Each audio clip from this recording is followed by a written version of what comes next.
Once again, I'm awoken by the sound of the family of blue jays that seems to have made a home somewhere in my backyard. Or are they cardinals, I wonder? Realizing that some might consider my knowledge of suburban birds, or lack thereof, pitiable. For a moment, I contemplate ordering a cheap field guide off Amazon, before realizing all this worrying about birds is cutting into the very precious little time I have left to sleep. And frankly, I don't care about birds.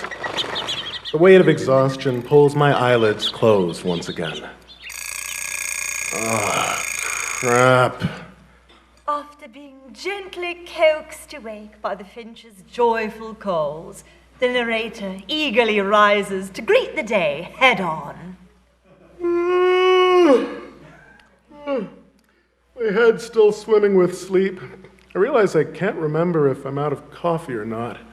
His vocal coach, a well-meaning but dour relic of a woman named Ruth, would chastise him for causing potential harm to his vocal folds on a recording day. The narrator dismisses this thought immediately. Yes, I proclaim, as I realize there's enough left for one more pot. Perhaps this day won't be a total bust after all. While I wait for my coffee to brew, I thumb through the scripts I'll be recording today. Character voice retakes for one audiobook, starting narration for two others. Although I love what I do, on days like today, I'm struck by the mundanity of it all. The pages of this latest stack of scripts are brimming with possibility. He pauses at a romance novel. The fourth divergenization of the werewolf's nephew will not change lives, nor start a revolution, but it will certainly bring joy to its readers. He can practically hear the hurried turn of pages accompanied by labored breathing and adrenaline. Yes, the narrator is doing important work. Coffee's done. As the dark, steaming liquid swirls into his cup, the narrator watches the steam rising from it and quickly evaporating, vanishing from sight as though it had never existed. He contemplates his own mortality. Wait, what? He typically takes his coffee black, but the bottle of whiskey quietly collecting dust atop his fridge catches his eye today. No, he has to work. He wonders how much of the peaty beverage he would have to imbibe to leave this plane of existence. Not forever, certainly, but for long enough to get a true reprieve from his monotonous existence, which... Grabbing his steaming cup of java, the narrator slowly strides into his sun-drenched living room.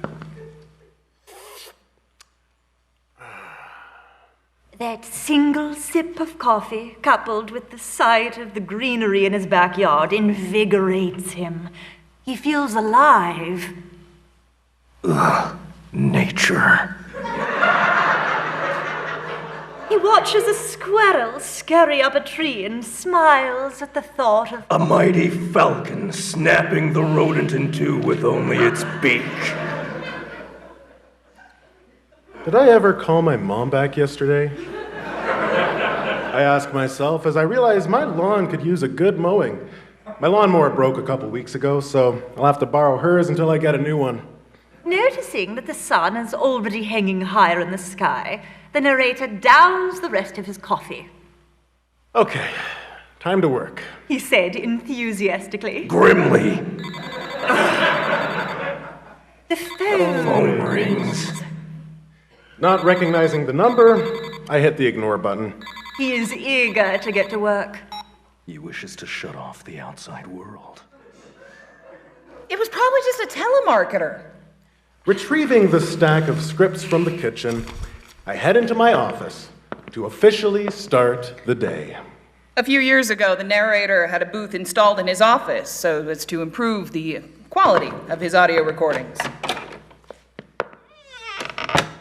Once inside, the narrator is able to shut out all background noise. Traffic, sirens, and even the robins that had awoken him so unceremoniously. They're finches, and they're lovely. They're falcons, and they're deadly. Whatever! When I can remember, I like to do vocal warm-ups before starting a recording session. He does not want to risk straining his voice and throwing away his gift. He's stalling.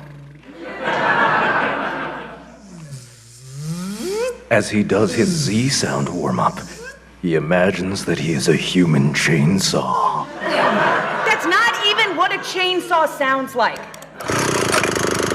That's what a chainsaw sounds like. Oh, good. The chainsaw cue sounds realistic, I say to myself as I review the latest sound effects the sound engineer sent to me. The narrator is lucky to come across so many talented individuals in his line of work. And yet, his art will never be appreciated. It is a universally recognized fact that there is no higher art than audiobook production. The only thing dumber than reading is listening to other people read.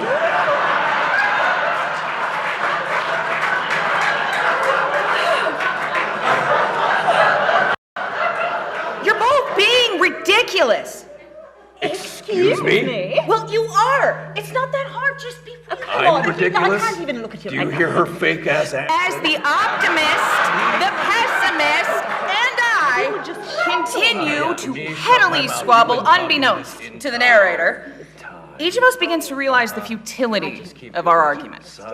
Suddenly, it hits us. Is there not more than one way to tell a story? And even more ways to interpret one? You might choose to focus on the beauty and hope of the world around you. Or perhaps you prefer to wallow in gloom. But however you choose to tell your story, the important thing is...